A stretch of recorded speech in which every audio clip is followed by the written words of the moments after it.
Il se retrouve dans l'obligation d'avoir les relations intimes avec ses deux patrons, deux messieurs, deux chefs de famille qui ont l'âge de son père.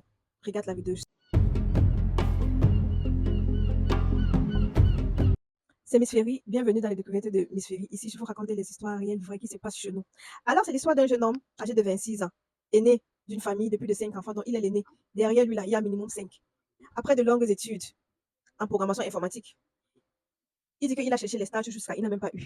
C'est récurrent chez nous, mon petit frère a eu la même chose. Il dit que même pour avoir le stage, c'était tellement difficile. Mais il déposait quand même ses dossiers un peu partout. C'est comme ça qu'une grande société de la place lui fait appel. Que bon, voilà, votre dossier a été retenu, vous avez droit à un stage de 3 mois. Il dit, il n'a même pas réfléchi, il est parti. Le premier jour, dans les premières journées, c'était parfait. Il n'a rien remarqué. Il dit qu'il s'est donné à fond pour impressionner ses boss.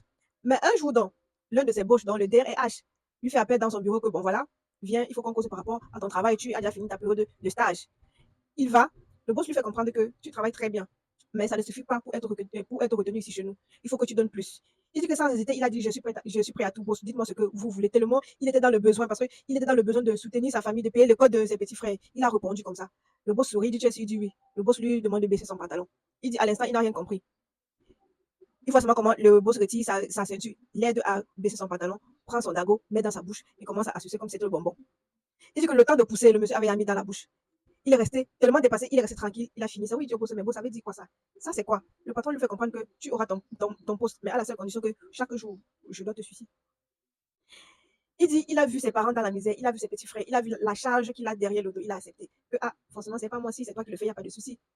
Alors, il dit, un moment, il était fatigué de tout ça, dégoûté de lui-même. Il n'arrivait plus à se regarder devant un miroir. Il a donc pris la décision d'aller voir le grand boss dans le DG. Arrivé là-bas, il explique tout. À sa grande surprise, le DG lui répond, mais ce gars-là, dont il s'est avancé, il a goûté avant moi. Pourtant, on s'était promis qu'on va le faire ensemble. Il était dépassé. Quelques minutes après, il voit son deuxième boss.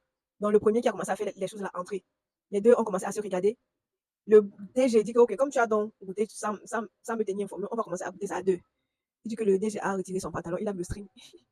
Un père de famille qui porte le string, un string rose. Dépassé, il les a tous, il les a poussés, il est sorti. Le même jour, il a démissionné. Mais à un moment, c'était comme s'il était traumatisé, en fait. Et pour se venger, il a décidé d'informer. Donc, il voulait chercher la famille de son DRH. Du genre, c'est pas possible qu'un père de famille, parce qu'il paraît que le monsieur avait l'âge de son père, fasse des choses comme ça. Il faut que sa femme soit au courant. Un jour, donc, il a suivi son boss. Il connaissait, tu vois. Il a suivi jusqu'à arriver chez lui. Et puis, il est venu le jour que son boss n'était pas là. Il part donc voir la femme de son patron, de son boss, en fait. Il explique tout. À sa grande surprise, sa femme lui fait comprendre qu'elle est au courant. Qu'un jour, elle a découvert une vidéo dans son ordinateur où les hommes étaient en train de faire une part. Et que dans cette vidéo-là, il y a les grandes personnalités du pays. Elle a même pris la vidéo montrée au gars. Et que dans la vidéo, il a reconnu le père de son ami, les pères de famille. Vous les voyez avec les vestes bien.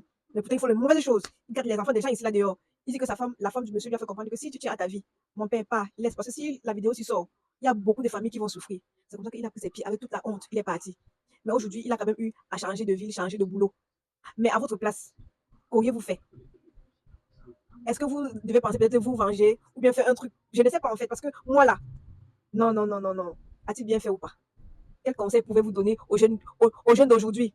Parce que le pays va mal. Trop de conditions. Mais toi, en tant que parent, quel conseil peux-tu donner aux jeunes garçons d'aujourd'hui là? On se dit à la prochaine pour une autre vidéo. Bisous.